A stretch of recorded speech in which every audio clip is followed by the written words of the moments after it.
Very grateful to be invited to speak here, both I think because it's such an important subject we're discussing, but also to be at the BRE. We work closely with the BRE. We've contributed to the Bomfield review, and although I think probably quite a lot of the stuff I'm going to be talking about today is very much focused on the here and now, I think that aspect of innovation about how we do things differently in construction to build things cheaper, faster and more low carbon, more sustainable. These are really important, and it's absolutely vital, as well as looking at today's pressures, we think about the new skills that are going to be needed within the industry to drive things forward. So start with a forecast, and that feels like a bit of a dangerous thing to do at the moment. My colleagues prefer pictures, I prefer graphs as an economist, and I think they won over as far as this presentation goes. So if we look at the next 4 or 5 years, we're projecting an average of about 2.5% a year of growth in construction, and we're sort of saying that that's going to be in net terms translating into just under 250,000 new jobs. I don't think it's going to be the same each year. I think the history of construction is that things are fairly bumpy. I think if I was giving this presentation 12 months ago, I would be more confident in saying this is the number of jobs we're going to be creating over the next period. This will give you the confidence to really get investing in the skills that are going to need to deliver them. I still think if you look at the infrastructure pipeline, the commitments, even if it's at an early stage from the home builders with government to build more homes and some of the other development that's going on, that we will see significant growth over this period. But I think it's fair to say some of the key projects in the infrastructure pipeline, there is now more uncertainty around them. We don't know what's going to be happening with the referendum vote next month. I think that has created uncertainty. I'm not going to offer a particular view on that. I think that's very dangerous territory. But I think it is fair to say that it has created uncertainty. And I think if I talk to people both in construction and also in some of your major customers in other sectors, I think there are some clear signs that that has led to some investment projects being slowed down for the time being. Depending on the result, we may well see a bounce back in the second half of the year. So I think a little bit more uncertainty around the forecast, but at the same time, we are expecting growth over the next 4 to 5 years. I think then if you look at it with a little bit more detail, I think the essential picture here is that as well as significant numbers of jobs being created over the next few years, we expect although there are differences by region and by local area, we do expect to see fairly widespread growth right across the country, and also from a variety of different occupations and skills areas. And I think a gradual shift to maybe more of the high level skills being needed, some more sort of structural change that's going on in the industry, some of the innovation that Peter was talking about, but probably not happening especially fast. I think what one of the things we do is we ask some questions of employers every quarter, and one of the things we ask is whether they've got so much work they're struggling to keep up with it compared with those companies that are saying that they're actually finding pressures in terms of finding sufficient orders, and we look at the balance of that. And I think it is fair to say over the last 2 or 3 quarters that has dipped a bit. So the difference between those two questions has narrowed, but overall companies are still saying they're substantially busier than, say, 2 or 3 years ago. And in line with that, the number of companies that are reporting skills pressures, again, has dipped a little bit, but again, we're still well over the where we were at the time of the recession and the period coming out of it. So more uncertainty, perhaps a little bit of a slowdown at the moment, but we still expect significant pressure to create skilled jobs over the next few years and to fill them. There's a lot of detail there. This is sort of the classic presenter's fault of saying you won't be able to read everything on there. So I think maybe this might be one that we can circulate to you and you can read afterwards. I think that the essential point we're making here is that our overall forecast is that growth in the southeast will be a bit slower than in some other parts of the country. There aren't so many of the big infrastructure projects which are affecting you particularly locally, but clearly there are some important developments at the same time, such as the Met Line extension, new stations at Watford and Cassia Bridge, the Into Charter Place shopping centre, things like that.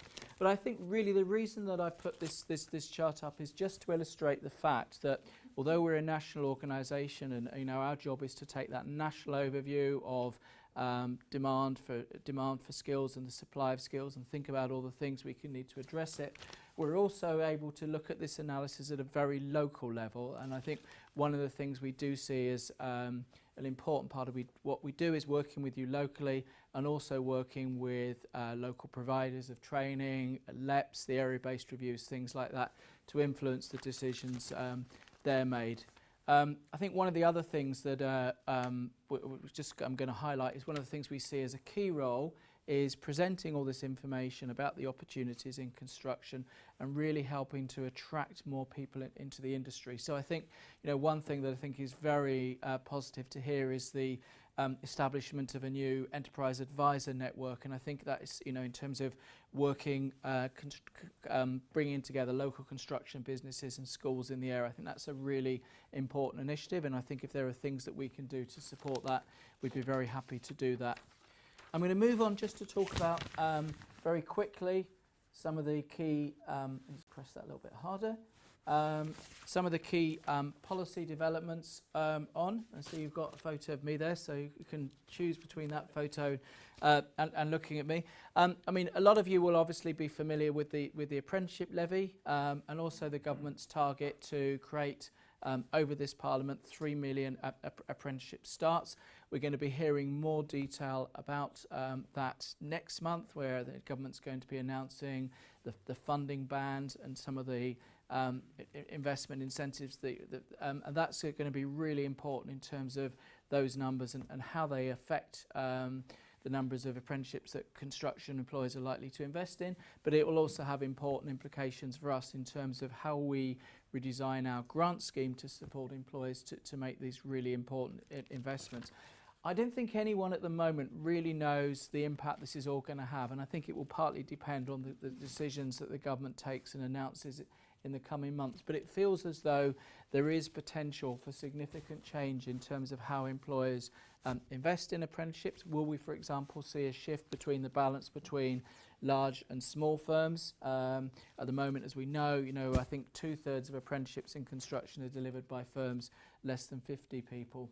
Are we likely to see more of the higher level apprenticeships, degree apprenticeships, particularly I think as the larger firms that are paying the apprenticeship levy will look to take to make the most of the contributions they're made? Could we see more of a focus from at the moment to the industry that there's more focus on entry level age in terms of construction apprenticeships, to a greater focus on upskilling people through their workforce, and a sort of definition of what apprenticeships means? Clearly there's a huge amount of work across the economy, but particularly in construction, to get the trailblazer standards right and get those to really reflect employers' needs. I think at the same time there's some important parallel work going on that's got delayed a bit with the Sainsbury review to create those professional and technical routes into employment and further study. I think if we get that right for construction, there is the opportunity at the sort of the younger age, people's earlier stage of their career, to give them a broader base of learning before they specialise through their careers in construction. We're looking at a new career strategy published by the government sometime in the summer. That's something we've really focused on and we'd be looking to contribute to. And obviously we've got the area-based reviews, and I think that we're participating in them both locally, but we're also making sure that with construction being very much a mobile workforce, and with that these decisions that are made in terms of future facilities for providing education and training reflect the national needs of construction, with that overview very much just as much as the local level. Clearly we've also, as I talked about earlier, there is this momentum to build more homes. One of the things we're doing there is we've developed a partnership with the home builders, and one of the things that is looking to do is to get much closer collaboration between the major home builders and their supply chain, so that there's greater understanding right across the board about what the key skill needs will be over the next few years, and more collaboration to make investment in them to happen. I think there's a number of ways in which we can help you meet the skills challenge. Clearly, we have a grant scheme. This has been established for some time. If we look at last year, we funded just under 10,000 employers to invest in 23,000 apprenticeships. We supported 1 million training days. What we're looking to do now is really revamp that grant scheme in a way that reflects the ways that employers invest in skills today, and I'll talk about a little bit more about that at the moment. We have significant labour market information, and we use that to really try to influence local provision. One of the things we're thinking about at the moment is if we've got this intelligence about where the demand for skills in construction are going to be, we're also looking at the trends in supply of skills, really then to home in on the gap and look at the best way that we can ensure that there aren't gaps in provision in the future, and that might be in some cases through providing really top quality intelligence. In other cases it might be through providing enhanced grant incentives that will really send the signal to providers that these are the key skills that need to be provided in the next few years. But we're also looking at examples of things that we've started to do where we co-invest with providers where we can see significant gaps in the market. I think one of the other important things is that I've talked about already is getting the industry to speak with one voice in terms of attracting people into the industry, and then not just thinking about the here and now, but also setting out to them what their career progression routes could be over the next few years. So the challenge of attracting people, but also in terms of then keeping them with the industry and developing them. So we launched an initiative last year called Go Construct. This is partly a website, but it's a lot of materials behind it where young people or other people that are thinking about a career change can find all the information they need to think about a career in construction. There's a lot of compelling videos and material, but also to help employers that want to engage with schools. There's a lot of material to do there. We work with them to develop a network of construction ambassadors. And then the next stage this year is what we've rolled out now is an experience matching service. And what this does is it brings together those young people that would like to get some work experience in construction with those employers that are really looking to provide that. So if you want any more information on that, then come and talk to me in the break or follow up afterwards. And I think then later in the year we're going to be rolling that out into a full-blown skills matching service, and that will really be then bringing together those employers that want to recruit more apprenticeships with those young people, or even people that are older age now that want to take advantage of apprenticeship opportunities. Because at the moment I think there's a lot of demand on both sides to do things, but often quite a mismatch in terms of actually making it happen.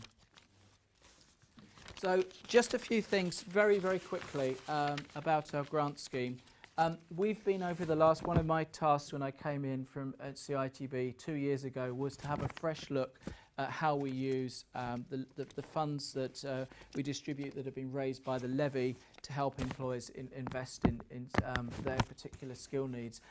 If you look at the two areas together, we reckon probably this year we'll be paying out £180 million in funding through grant or through what we call programme-based funding. So I think the challenge really is how we can use this money to make it go further. We've started on the first side of it, the material in terms of the light blue boxes here, and this is really about funding projects that can really make a difference at scale. So it could be a particular initiative on a particular skill shortage, something you want to do in terms of working with schools, addressing a shortage in the number of assessors in the industry, a project to develop new skills that will support innovation, a range of different things. And we've been running that now for 9 months, getting a lot of really high quality bids and some good programs going. The thing that we haven't addressed at the moment is the grant scheme, and this needs to change anyway because of all the change that's going on in apprenticeship funding.